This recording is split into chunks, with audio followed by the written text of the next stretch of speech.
दोस्तों, स्वागत है आपका एक और नई वीडियो में। जैसे कि आपको पता है कि नाग पंचमी का त्योहार आ रहा है। कभी ना कभी आपके दिमाग में यह सवाल आता होगा कि इस त्योहार की शुरुआत कैसे हुई। आज हम नाग पंचमी के त्योहार के बारे में ही बात करेंगे। मैं आपको नाग पंचमी से संबंधित एक कहानी बताऊंगा। तो कहानी को शुरू करते हैं। प्राचीन काल में एक सेठ जी के 7 पुत्र थे। सातों के विवाह हो चुके थे। सबसे छोटे पुत्र की पत्नी श्रेष्ठ चरित्र की विदुषी और सुशील थी, परंतु उसका भाई नहीं था। एक दिन बड्डी बहू ने घर लीपने को पीली मिट्टी लाने के लिए सभी बहुओं को साथ चलने को कहा, तो सभी ढलिया और खुरपी लेकर मिट्टी खोदने लगी। तभी वहां एक सर्प निकला, जिसे बड्डी बहू खुरपी से मारने लगी। ये देखकर छोटी बहू ने उसे रोकते हुए कहा, मत मारो इसे, ये बेचारा निरपराध है। ये सुनकर बड्डी बहू ने उसे नहीं मारा। तब सर्प एक ओर जा बैठा। तब छोटी बहू ने उससे कहा, मैं अभी लौट कर आती हूं, तुम यहां से जाना मत। ये कहकर वह सबके साथ मिट्टी लेकर घर चली गई और वहां कामकाज में फंसकर सर्प से जो वादा किया था उसे भूल गई।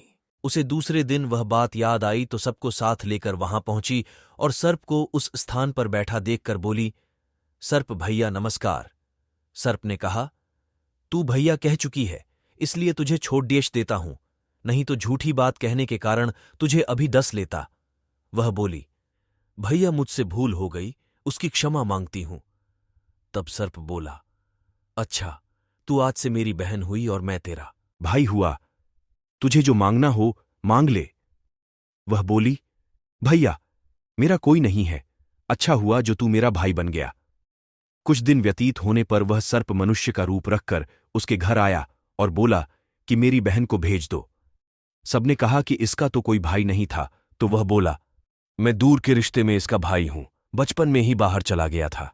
उसके विश्वास दिलाने पर घर के लोगों ने छोटी को उसके साथ भेज दिया। उसने मार्ग में बताया कि मैं वहीं सर्प हूं, इसलिए तू डरना नहीं, और जहां चलने में कठिनाई हो वहां मेरी पूंछ पकड़ ड लेना। उसने कहे अनुसार ही किया और इस प्रकार वह उसके घर पहुंच गई।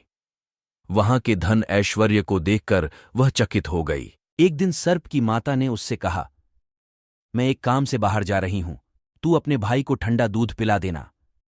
उसे यह बात ध्यान न रही और उसे गर्म दूध पिला दिया, जिसमें उसका मुख बेतरह जल गया। यह देखकर सर्प की माता बहुत क्रोधित हुई, परंतु सर्प के समझाने पर शांत हो गई। तब सर्प ने कहा कि बहन को अब उसके घर भेज देना चाहिए। तब सर्प और उसके पिता ने उसे बहुत सा सोना, चांदी, जवाहरात, वस्त्रभूषण आदि देकर उसके घर पहुंचा दिया।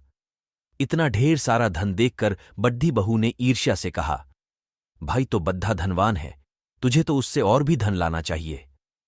सर्प ने यह वचन सुना तो सब वस्तुएं सोने की लाकर दे दीं। यह देखकर बड्डी बहू ने कहा, इन्हें साफ करने की जादू भी सोने की होनी चाहिए। तब सर्प ने झाड़ू भी सोने की लाकर रख दी। सर्प ने छोटी बहू को हीरा मणियों का एक अद्भुत हार दिया था। उसकी प्रशंसा उस देश की रानी ने भी सुनी और वह राजा से बोली कि सेठ की छोटी बहू का हार यहां आना चाहिए। राजा ने मंत्री को हुक्म दिया कि उससे वह हार लेकर शीघ्र उपस्थित हो। मंत्री ने सेठ जी से जाकर कहा कि महारानी जी छोटी बहू का हार पहनेंगी, वह उससे लेकर मुझे दे दो। सेठ जी ने डर के कारण छोटी बहू से हार मंगाकर दे दिया। छोटी बहू को यह बात बहुत बुरी लगी। उसने अपने सर्प भाई को याद किया और आने पर प्रार्थना की, भैया, रानी ने हार छीन लिया है, तुम कुछ ऐसा करो कि जब वह हार उसके गले में रहे तब तक के लिए सर्प बन जाए, और जब वह मुझे लौटा दे तब हीरों और मणियों का हो जाए। सर्प ने ठीक वैसा ही किया। जैसे ही रानी ने हार पहना वैसे ही वह सर्प बन गया। यह देखकर रानी चीख पड़ी और रोने लगी। यह देखकर राजा ने सेठ के पास खबर भेजी कि छोटी बहू को तुरंत भेजो। सेठ जी डर गए कि राजा न जाने क्या करेगा। वे स्वयं छोटी बहू को साथ लेकर उपस्थित हुए। राजा ने छोटी बहू से पूछा, तूने क्या जादू किया है? मैं तुझे दंड दूंगा। छोटी बहू बोली, राजन, धृष्टता क्षमा कीजिए, यह हार ही ऐसा है कि मेरे गले में हीरों और मणियों का रहता है और दूसरे के गले में सर्प बन जाता है। यह सुनकर राजा ने वह सर्प बना हार उसे देकर कहा, अभी पहनकर दिखाओ। छोटी बहू ने जैसे ही उसे पहना वैसे ही हीरो मणियों का हो गया। यह देखकर राजा को उसकी बात का विश्वास हो गया और उसने प्रसन्न होकर उसे बहुत सी मुद्राएं भी पुरस्कार में दीं।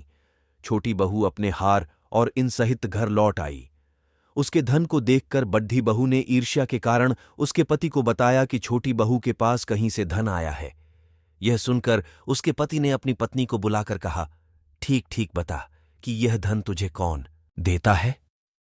तब वह सर्प को याद करने लगी। तब उसी समय सर्प ने प्रकट होकर कहा, यदि मेरी धर्म बहन के आचरण पर संदेह प्रकट करेगा तो मैं उसे खा लूंगा। यह सुनकर छोटी बहू का पति बहुत प्रसन्न हुआ और उसने सर्प देवता का बद्धा सत्कार किया। उसी दिन से नागपंचमी का त्योहार मनाया जाता है और स्त्रियां सर्प को भाई मानकर उसकी पूजा करती हैं।